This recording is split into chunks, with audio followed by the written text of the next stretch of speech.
Alright, so I think since I'm going to be working on this one and this one's not going to be doing anything, I'm probably going to move this towards the wall. That way I can have this one in the center.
Alright, so now I'm going to work on getting the oil drained, and yeah, but first I'm going to have to take this exhaust off on here, mainly because it's in the way of the drain plug and the oil filter.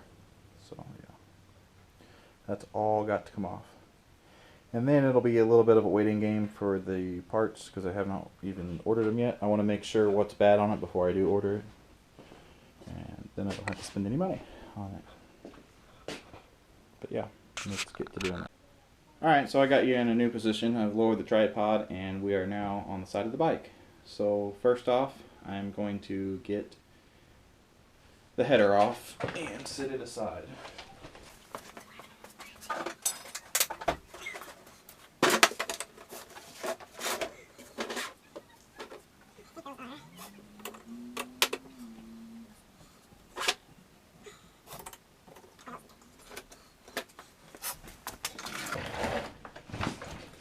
I believe these are 12s and 13s.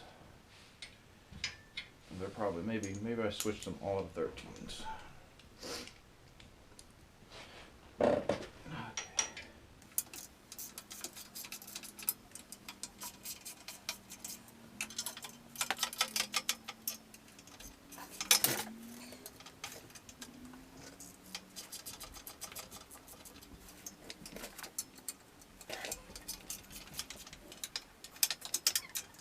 Alright, I did use a 12 on there. I found a 12. I think it's because I needed a short one.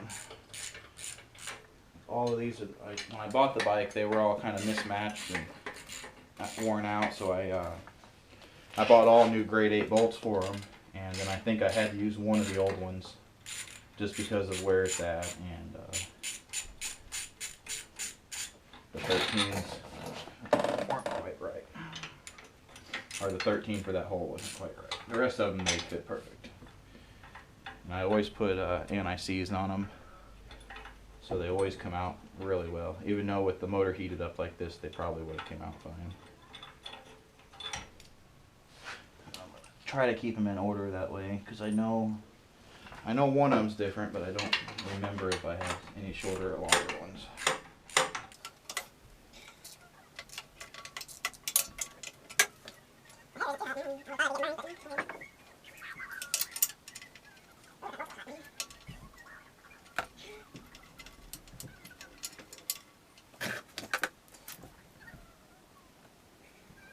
Yeah, I definitely got 2 lengths of bolts there, so I'm definitely going to keep those in order.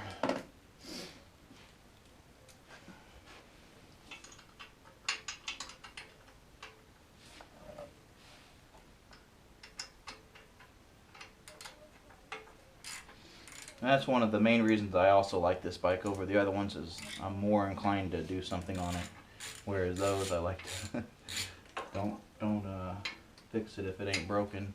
These I can just tinker with it all I want.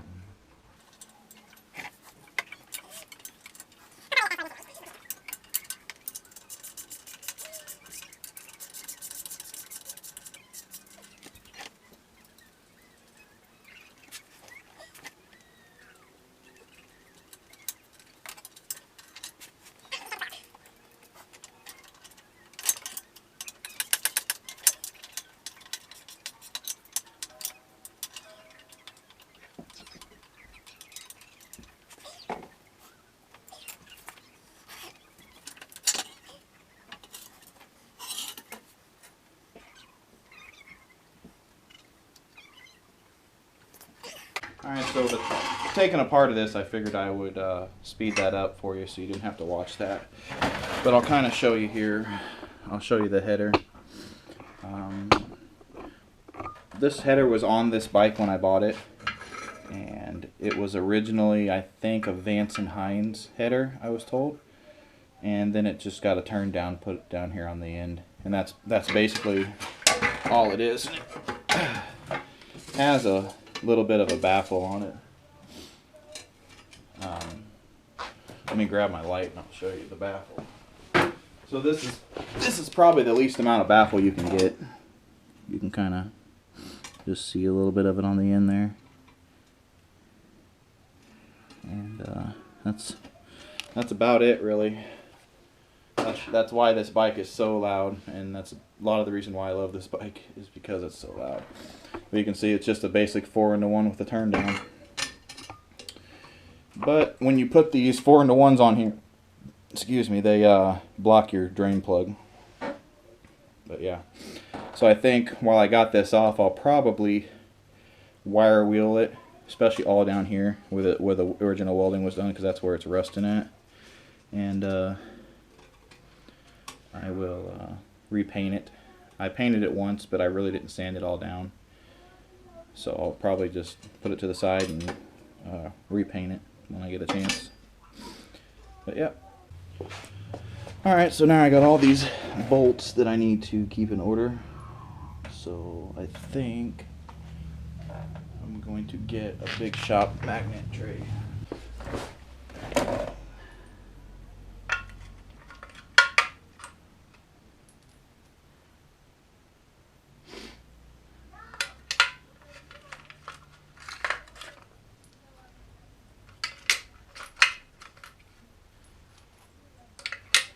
Alright, so that should keep those in order for me. As long as I don't forget later on, I come back and mess them up. Alright, so next I can get up underneath there and look at the oil pan and everything and get the oil drained on it. So I'm going to set up a new spot for you, if I can. Alright, so I got you in a little different spot. I can't really get up under here to show you the oil plug unless I take it off the mount. But you can see here's where the filter goes, and I'm going to go ahead and loosen the oil drain plug and let the oil drain out before the motor cools too much. So the oil drain plug is a 21.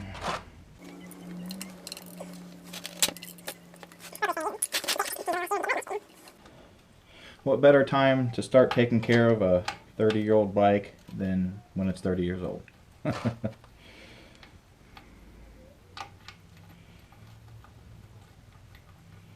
Alright, take my tool out so I don't get it all oily at least.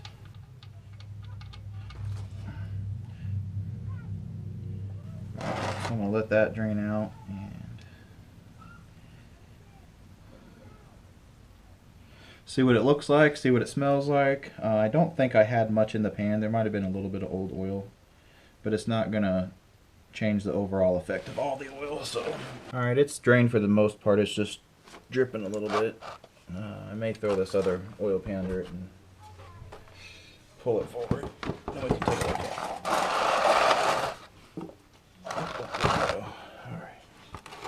Alright, now we can kind of see the oil here. See what it looks like. A lot of dirt coming off the side over on this side, but probably won't be able to see as much as I can, but it looks like black oil. I don't see anything metallic in it because I have changed the oil since I put those new clutch plates on, so I don't see a lot in here, unless it's just settled to the bottom or something, but it really hadn't been sitting too long. But overall it looks good. I don't see anything weird. It doesn't smell like gas. It smells like oil. So I think that's good to go. So now I think that's out of the way. And we can take a look at this oil filter. And we'll see about getting that off. That looks like some 10 millimeters. Yep, those are tins.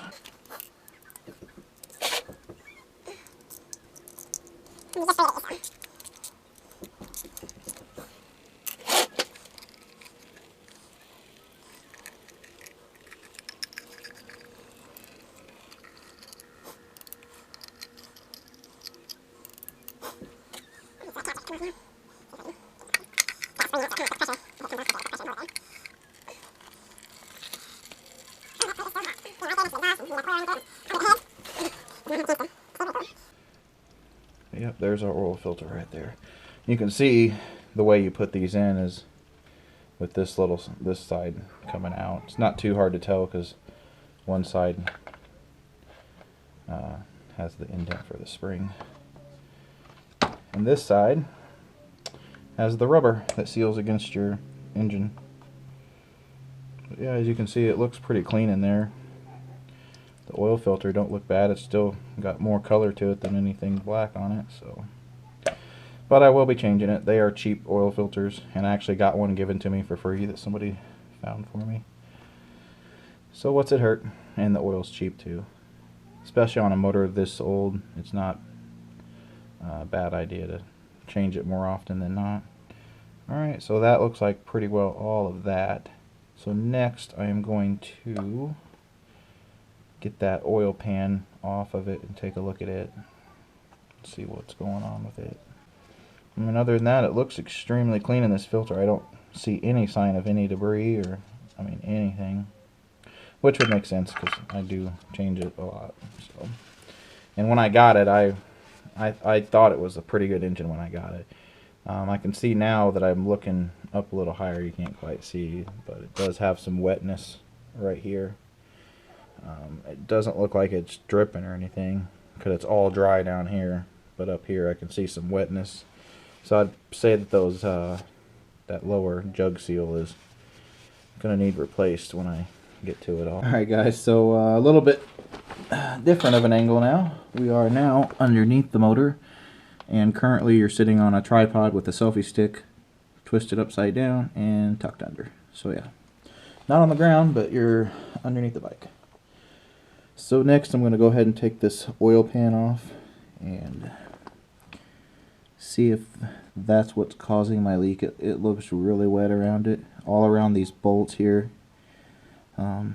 Everything looks wet, and that still could be from my shift seal because it's back up here in a ways. So yeah, we're gonna go ahead and see what size these bolts are. Oh, they're all 10s, so we shouldn't be in business. So you'll probably see this fast forwarded now.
Alright, so now I've got the oil pan out. You can kind of see how much stuff is going on with it. There is 2, 4, 6, 8, 10, 12, 13 bolts for that oil pan. You can see what the oil pan looks like there. You can see I do have a new gasket on it. I may be able to clean that up and use it. I don't know. I'm going to have to see, because you can't really tell what was leaking on it unless it was all around, because all around it looks wet. But I know all around it was not leaking. But I may go ahead and replace it, and I may just put some silicone on it, one or the other. I don't know. But I really think that the gasket's probably good. It just needs silicone on it. So I'll probably take the gasket off and clean it up and that kind of thing. So next I'm going to try to clean off that oil seal on the other side and let it sit. Well, that ain't gonna work because there's no oil in it now. So I'll probably just try to clean it up, and I'll probably just replace it anyway since it's wet, and we'll just go ahead and call that a video. That way it does have a new part in it, and I may end up replacing that too just because it's cheap. So we'll probably just go ahead and end the video here, since I've pretty much got it all apart. I'm going to let it drain, and now I'll just wait for a gasket and a new seal for the shifter, and then I think, other than stuff I need to do on it when it gets rebuilt, you know, like that jug gasket, I think other than that, that's the only real issue with the oil leaking. So yeah, there that is. I'm going to throw this video up and make another one when I get the parts in. So thanks for watching, everybody.